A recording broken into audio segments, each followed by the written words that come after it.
তারেক রহমান সাহেবের উপরে নিষেধাজ্ঞা আসবে, আন্তর্জাতিক নিষেধাজ্ঞা আসছে। আচ্ছা, আন্তর্জাতিক নিষেধাজ্ঞার মুখে দেশ পড়ে গেছে অলরেডি, নাকি পড়তে যাচ্ছে, নাকি নিষেধাজ্ঞা আসবে? বিষয় কি বলতে আন্তর্জাতিক নিষেধাজ্ঞা, আন্তর্জাতিক নিষেধাজ্ঞাটা তো বজ্রপাত না যে হঠাৎ করে পতিত হয়, বা ধূমকেতুও না। আন্তর্জাতিক নিষেধাজ্ঞাটা একটা প্রক্রিয়া। তো যে প্রক্রিয়া বা পাইপলাইন, সেই পাইপলাইনে বাংলাদেশ ঢুকে গেছে। এখন এই পাইপলাইন থেকে যদি আমরা বের হয়ে না আসতে পারি, আসলে বের হয়ে আসা যায় না আন্তর্জাতিক নিষেধাজ্ঞার পাইপলাইন থেকে, হয়তো দেরি করে দেওয়া যায়, বিলম্বিত করা যায়, আখেরে আমাদের উপরে নিষেধাজ্ঞা আসতেছে। বিএনপি সরকারের জন্য ভয়ঙ্কর বিপদ হয়ে আসছে। বিএনপি সেটা বুঝতেছে কি বুঝতেছে না আমি জানি না, কিন্তু ভয়ঙ্কর বিপদ বলতে ভয়ঙ্কর বিপদ। তারেক রহমান সাহেবের ক্ষতি করার জন্য আওয়ামী লীগের প্রয়োজন নেই। আসলে বিষয়টি কি, এবং এর মাধ্যমে আন্তর্জাতিক অঙ্গনে কি ধরনের বার্তা যাচ্ছে বাংলাদেশ সম্পর্কে? এখন জাতিসংঘের পক্ষ থেকে বা বিভিন্ন ধরনের মানবাধিকার সংগঠনের পক্ষ থেকে তো এই ধরনের ইনফরমেশন মাঝে মাঝে আমরা দেখি যে অমুক রাষ্ট্রে জঙ্গিবাদ বিস্তার করছে, অমুক জায়গায় জঙ্গিবাদ উত্থান করছে, কিন্তু এই ধরনের অভিযোগ এলেই কি তাই সেই রাষ্ট্রগুলো বা সংশ্লিষ্ট দেশগুলো নিষেধাজ্ঞার মুখে পড়ে? না, আপনি তো জাতিসংঘের একটি রিপোর্টের ভিত্তিতে তো দেশের সাবেক প্রধানমন্ত্রী সহ অনেকের বিচার করছেন, তাই না? জাতিসংঘের রিপোর্টই তো, আপনি তো সেটা বলছেন এটা একদম বাইবেলের বাণী। তো ওইটা যদি বাইবেলের বাণী হয়, তাহলে এটাও বাইবেলের বাণী। আপনি তো একটা মানবেন অন্যটা মানবেন না, এটা তো হয় না। জাতিসংঘের রিপোর্ট মাত্র, আর কিছুই না। জাতিসংঘ বলে দিচ্ছে যে এখানে 800 না কয়শো লোক মারা গেছে, সেটার ভিত্তিতে আপনি দেশের সাবেক প্রধানমন্ত্রীকে মৃত্যুদণ্ড দিয়ে দিয়েছেন। অথচ যে জাতিসংঘের ভলকার টুর্ক বা আন্তনিও গুতেরেস, এরা তো ইউনূসের বন্ধু। ভলকার তুর্কের বিরুদ্ধে তো অসংখ্য অভিযোগ আছে, অসদাচরণের অভিযোগ। তো এইগুলোও তো হওয়ার পরেও তো আপনি সেই রিপোর্ট নিয়ে নাচতেছেন। আপনি সেই রিপোর্ট নিয়ে দেশের সব থেকে প্রাচীনতম রাজনৈতিক দলকে এবং আপনার রাজনৈতিক প্রতিপক্ষকে ঘায়ল করছেন। তাহলে ওইটা সত্যি হলে এটাও সত্যি, আর যদি এটা মিথ্যা হয় ওইটাও মিথ্যে। এইটা যদি অনুমান নির্ভর হয় আল কায়দা, তাহলে ওইটাও অনুমান নির্ভর। তাহলে পুরো বিচারটাই অনুমান নির্ভর। আপনাদেরকে এখন সিদ্ধান্ত নিতে হবে কোনটা সত্যি। যে স্বরাষ্ট্রমন্ত্রী যে বলেছেন যে এই রিপোর্টটি অনুমান নির্ভর, আমরা ওনার কথাটা মেনে নিব। যদি ওই রিপোর্টটিও অনুমান নির্ভর হয়, যেখানে বলা হয়েছে 800 লোক মারা গেছে, এটা অনুমান নির্ভরিত। জাতিসংঘকে এসে বাংলাদেশে তদন্ত করছে নাকি? ওইখানে ইউরোপের লোকেরা ওনাদেরকে বসিয়ে চা কফি এবং অন্য জিনিস খাইয়ে যে কাগজ ধরিয়ে দিচ্ছে, ওইটাই জাতিসংঘের রিপোর্ট। এইগুলো তো বললে হবে না। তাহলে এখন সরকার একটা হর্নস অফ ডায়ালগ, সরকার একটা হর্নস অফ ডায়লেমাতে পড়ে গেছে, উভয় সংকট। আপনাকে বলতে হবে জাতিসংঘের সবকিছু দৈব বাণী, যা বলে সবই দৈব বাণী। তাহলে তো আল কায়দা আসছে, এটাও দৈব বাণী। এবং শেখ হাসিনাকে যেই রিপোর্টের ভিত্তিতে বিচার করছেন সেটাও দৈব বাণী, সমস্যা নাই।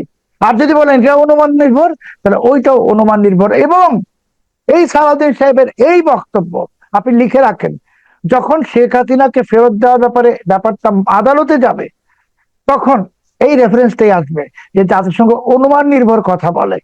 দেখবেন আপনি এটা আসবে, এই আদালতে বলা হবে ম্যাজিস্ট্রেট কোর্টে, যেটা অনুমান নির্ভর। আপনারা ফেসে যাচ্ছেন, কারণ কি? একটি মিথ্যা যখন আপনারা তৈরি করছেন, সেই মিথ্যা দিয়ে আপনারা এত বড় ঘটনা ঘটাচ্ছেন, তো সেই মিথ্যার বাদে আপনারাই এখন পড়ে গেছেন। এখন যদি আপনারা এই জাতিসংঘকে ডিসক্রেডিট না করতে পারেন, ডিসক্রেডিট মানে তাদের কথাকে উড়িয়ে না দিতে পারেন যে না ওইটাও বাদ, ওইটাও বাদ, ওই রিপোর্টটাও বাদ, নতুন করে তদন্ত হবে, তাহলে বাংলাদেশ বেঁচে গেল। আর যদি ওইটাকে চালু রাখেন, এটাও চালু থাকবে এবং বাংলাদেশের দিকে নিষেধাজ্ঞা ধেয়ে আসছে। যদি তাই হয়, মানে সন্ত্রাস বা জঙ্গি গোষ্ঠীর তো নানান ধরনের উদ্দেশ্য থাকে, এক এক দেশে এক এক ভাবে তারা বিস্তার লাভ করে। বাংলাদেশে আহ কথিত ধর্মীয় জঙ্গিবাদী গোষ্ঠী তাদের একটা লক্ষ্য থাকতে পারে, কিন্তু তাদের সঙ্গে রাজনৈতিকভাবে বিশেষ গোষ্ঠীর সম্পর্কটা কি, কারা খেলছে? জঙ্গি গোষ্ঠীদের মোটা দাগে সব জঙ্গি গোষ্ঠীর লক্ষ্য হলো খেলাফত রাষ্ট্র প্রতিষ্ঠা। আর সেখানে রাজনৈতিক দল যদি বলেন আপনি জামাত ইসলামী, এরা কিন্তু মুসলিম ব্রাদারহুড থেকে জন্ম নেয়া, এবং মুসলিম ব্রাদারহুড কিন্তু ওই একই খেলাফত রাষ্ট্র, মানে অনেকটা ওই যে হিজবুত তাহরীরদের যেটা একই রকম। তো জামাতে ইসলামী তো অরিজিনালি গণতন্ত্রে বিশ্বাস করে না। ওরা তো আল্লাহর আইন নামে বলতে যেটা বোঝায় সেটা খেলাফত রাষ্ট্র। তো জামাত খেলাফত রাষ্ট্র চায়, হিজবুত তাহরির খেলাফত রাষ্ট্র চায়, জঙ্গিরাও খেলাফত রাষ্ট্র চায়। এখন আপনি বুঝে নিন যে জঙ্গিদের সহযোগী শক্তি এখানে কারা। বিএনপি তো খেলাফত রাষ্ট্র চায় না, আওয়ামী লীগ তো চাওয়ার প্রশ্নই ওঠে না। তাহলে যারা বাংলাদেশকে খেলাফত রাষ্ট্র বানাবে, যেই খেলাফত রাষ্ট্রে এমনকি তারেক রহমান সাহেবের রাজনীতি করার কোনো অধিকার থাকবে না। মানে একদম সহজ করে বলি, যে আগে 2024 প্রক্রিয়া শুরু হয়েছে, জি। সেটাকে এখন সার্জিক্যাল ফর্মে নিয়ে যাওয়া হয়েছে। এই জঙ্গি গোষ্ঠীর তৎপরতার মাধ্যমে যদি খেলাফত প্রতিষ্ঠা করে, শুধু -2 না, মাইনাস ডেমোক্রেসি, বাংলাদেশের গণতন্ত্র থাকবে না, বাংলাদেশে খেলাফত রাষ্ট্র প্রতিষ্ঠা হবে। এবং যেটা রেজেপ তাইয়েপ এরদোয়ান, তুরস্কের প্রেসিডেন্ট, উনি চান, আমরা সেই পথে হাঁটছি। সরকার কি তাহলে আসলে হাত পা গুটিয়ে বসে আছে আপনার মনে হয়? মাঝে মাঝে তো ধরা হচ্ছে জঙ্গি নেই, তারপরও বলা হচ্ছে যে অমুকে জেএমবির সাথে সম্পৃক্ত ছিল, অমুক ওই সংগঠনের সঙ্গে জড়িত ছিল। তো আহ সরকার কাজ কি করছে না আপনার মনে হয়? সরকার বলতে যদি একটা দেহ বুঝি, এই দেহটার মাথা কোথায় আমরা তো খুঁজে পাই না ভাই। আসলে যে দেশ কে চালাচ্ছে আমরা কি জানি? যে পররাষ্ট্রনীতি যদি আপনি বলেন, তো দেখা যায় পররাষ্ট্রনীতির সিদ্ধান্ত একজন ব্যক্তি নিচ্ছে, একজন ব্যক্তি মাত্র। সেখানে তো প্রধানমন্ত্রীর কোনো কিছু আছে বলে মনে হয় না। সরকার বলে কোনো কিছু নাই। এখানে একটা খিচুড়ি অ্যাডমিনিস্ট্রেশন, প্রশাসন খিচুড়ি, মানে এখানে চাল ডাল অনেক কিছু আছে। তো এরা কখন কি করছে বুঝতে পারছে না। কিছুদিন আগে দেখলে বোমা উদ্ধার হলো, এখন আবার বোমা উদ্ধার বন্ধ হয়ে গেছে। আপনার কি মনে হয় যে ওই জঙ্গিরা তাহলে সব প্রেসার কুকার বুড়িগঙ্গাতে ফেলে দিয়েছে? এটা ফেলে নাই তো। তো এখন ওনারা কনফিউজ কি করতে হবে, কারণ ওনারা জানেনই না যে ওনারা সরি, ওনারা জানেনই না যে ওনারা একটি জ্বলন্ত চিতার উপর দাঁড়িয়ে আছেন। এইটা ওনারা উপলব্ধি করতে পারছেন না। যখন পারবেন তখন অনেক দেরি হয়ে যাবে। এটাই হলো আসল কথা। এখন যে হুমকিটা দেওয়া হলো 3 দূতাবাস, জাপানি দূতাবাস, দেখুন, দূতাবাস তো এই মুহূর্তে বাংলাদেশের 1 নম্বর শত্রু যদি বলেন, শত্রু, তাহলে তো ভারতীয় দূতাবাস হুম, হুম। বা আমেরিকান দূতাবাস। তাদেরকে কিন্তু হুমকি দেওয়া হয়েছে কি হয় নাই আমরা তো জানি না।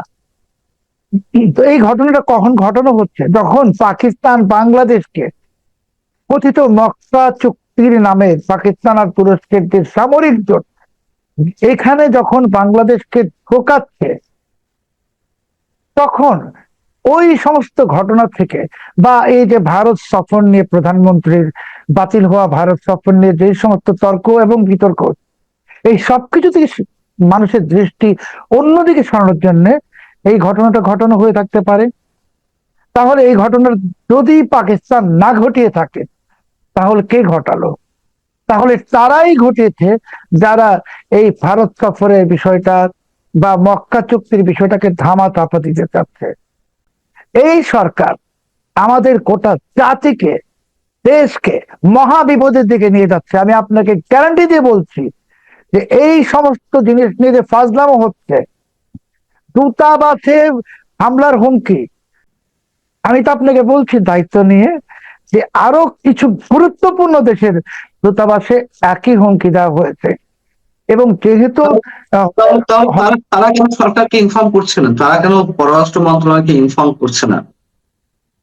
ওরা তো জানে যে এদেরকে ইনফর্ম করে কোনো লাভ নেই, কারণ এরা এটাকে ধামাচাপা দিবে। যার জন্য ওই দূতাবাসগুলোর একটি, আমি নাম বলতে পারবো না, বলবো না, সে অবশ্যই পশ্চিমা দূতাবাস, তারা ফরমালি কিছু তো তাদেরকে করতেই হবে। তারা তো বাংলাদেশে তাদের কার্যক্রম চালাবে, কিন্তু বাংলাদেশ আমি গভর্নমেন্টকে তো অবরোধ করতে হবে।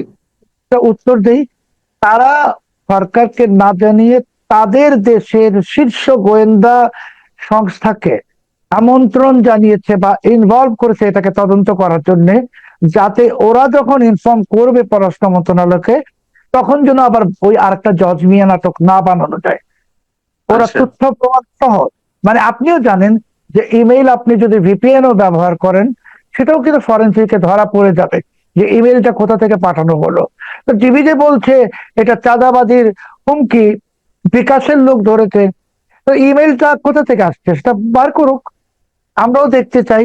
এবং দেখুন কি চমৎকার একটা বিবৃতি, ওরা বলছে চাঁদাবাজির হুমকি বিকাশ নাম্বার দিয়েছে, আপনি গণমাধ্যমে দেখবেন বিকাশের কিছু নিরীহ লোককে নাম দেওয়া হয়েছে, ওরা এসব জানেই না, পুলিশ বলছে। আরে বাংলাদেশের পুলিশ উল্টা বলে যে বিকাশের লোক ওই সংঘবদ্ধ চক্রের সঙ্গে জড়িত, এটা না বলে কি বলছে নিরীহ লোকদের নাম দিয়েছে, ওরা জানেই না। তার মানে পুলিশ তো আসলে ওই যে চাঁদাবাদী তথ্যটা উপস্থাপন করে সেইখানে যে বিকাশ ইত্যাদি গল্প ফাঁপছে, সেটার কারণে যেন আরো কিছু লোককে ধরতে না হয়, আগেই তাদেরকে দায় মুক্তি দিচ্ছে যে এরা কিছু জানে না, এরা নিরীহ। পুরো ঘটনাটা আমি আপনাকে বলছি যে এই জঙ্গি হামলা নিয়ে যে খেলাধুলা শুরু হয়েছে, এটা পরিণতি ভালো না। স্বরাষ্ট্রমন্ত্রী জাতিসংঘের এই প্রতিবেদনকে ডিনাই করেছেন এবং বলেছেন যে এটি গুরুত্বের সহকারে নেওয়ার কিছু নেই। আমার প্রশ্ন হচ্ছে যে কেন সরকার এটি হাইড করার চেষ্টা করছে? যদি হাইড করে থাকে তাহলে কেন হাইড করার চেষ্টা করছে? এবং আমি আপনার সঙ্গে মানে এই প্রশ্নের সঙ্গে একটি বিষয় জুড়ে দিতে চাই। জামায়াতের আমির ডাক্তার শফিকুর রহমান তিনি রোববার একটি মন্তব্য করেছেন যে 24শে আন্দোলন ফাইনাল যুদ্ধ ছিল না, ওটা ছিল রিহার্সাল, সামনে আরো অনেক বড় যুদ্ধ। 24শে আন্দোলনকে ঘিরে কি হয়েছে, কারা প্লট নির্মাণ করেছিল, কোন ধরনের তৃতীয় পক্ষ এখানে ক্লিন মিশনে জড়িত ছিল, বা আইন শৃঙ্খলা রক্ষাকারী বাহিনীও বা কতটুকু করেছে আওয়ামী লীগ সরকারের, এগুলো আস্তে আস্তে সব ক্লিয়ার হচ্ছে।